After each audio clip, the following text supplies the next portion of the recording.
Another one of the things that I think is leading to us towards the end times is human enhancement. Mm-hmm. And you talk about a human enhancement revolution.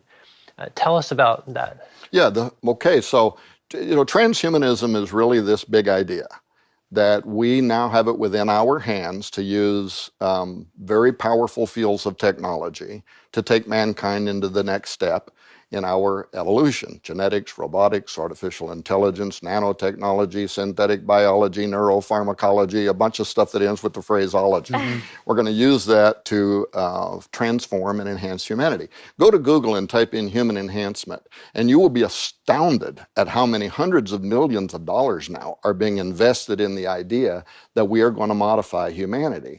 Last week, the Chinese, our own director of national intelligence was interviewed, and he said, we have solid information that the Chinese are biologically enhancing their soldiers for battlefield performance. France 2 days ago said we're going to follow China's lead on this, and we also are going to be committing money to biologically enhancing. But we also know, by the way, we've been doing this in the United States for probably 20 years. In the last 10 years, there hasn't been a single approved federal funding budget for DARPA, the Advanced Research Projects Agency, that didn't include money for biologically enhancing our soldiers on the battlefield.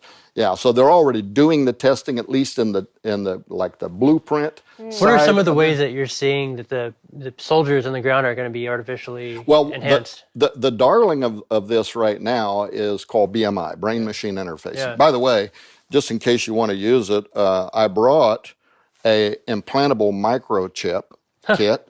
Wow. That if you put this under your skin and then programmed it through your computer, you'd be able to open your house by thought alone. You'd be able to start your car. You can do all kinds of things. Wow.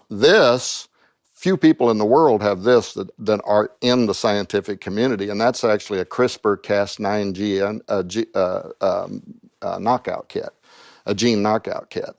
The two of the Nobel Prize winners this year are the ones who won Nobel Prize for designing CRISPR-Cas9 technology. Yeah, what is a gene knockout kit? Oh, it's so CRISPR is like, think of it as a high-tech pair of scissors. Okay. So, and a lot of good could come out of this, by the way. But what it does is it allows you, this has both parts of the gene knockout kit. There's one part of it, it's a chemical synthesis that allows you to target a certain place in a DNA strand. So let's say you have mutagenic, something's going on, you're developing cancer. They can literally take this, go to that DNA strand and cut out that bad information. Wow. And then use the other part of the chemicals to butt seam that DNA back together, and voila, we just got rid of your cancer. Wow. In Israel, right now, scientists are having 100% success rate in lab animals curing cancer using CRISPR-Cas9.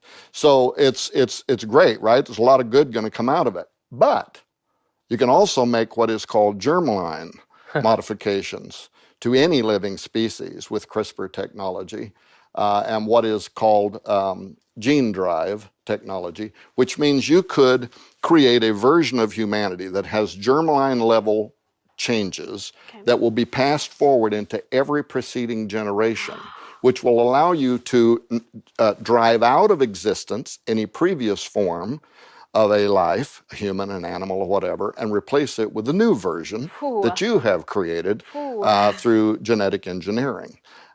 So this right here, this represents, and these little vials, they represent a technology that I don't think has existed since the day of the Watchers, when all flesh became corrupt. Right. When animals and mankind both were modified in a way that everything being born down line was changed in the way that the Watchers wanted. Now, why did they do that? Some people believe they were trying to stop the birth line of the Messiah. Yes.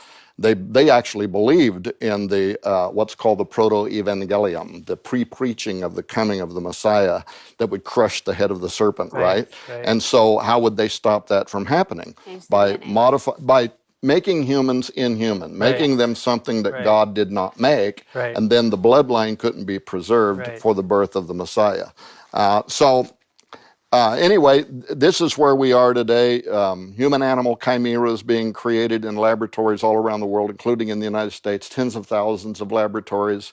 Models are being made, and the big question of, are we also going to use animal material integrated with humans, not just for pharmaceutical purposes, right, like they're doing today, which is mostly what's driving it, but do we imagine that we can make humans entirely something different? Is that what China is doing now? We have intelligence that says this is true, and the Jasons, who are the most prestigious scientific body in the world that offers advice to the Pentagon, the Department of Defense, they say this is the new arms race. Wow. That in the same way that America competed with the old Soviet Union during the Cold War for nuclear supremacy, this is it, and we have to get ahead of it, whether we like it or not. Whether our ethicists tell us that it's a bad idea, we have to do it, otherwise we are going to be dominated by these new forms of human in the near future.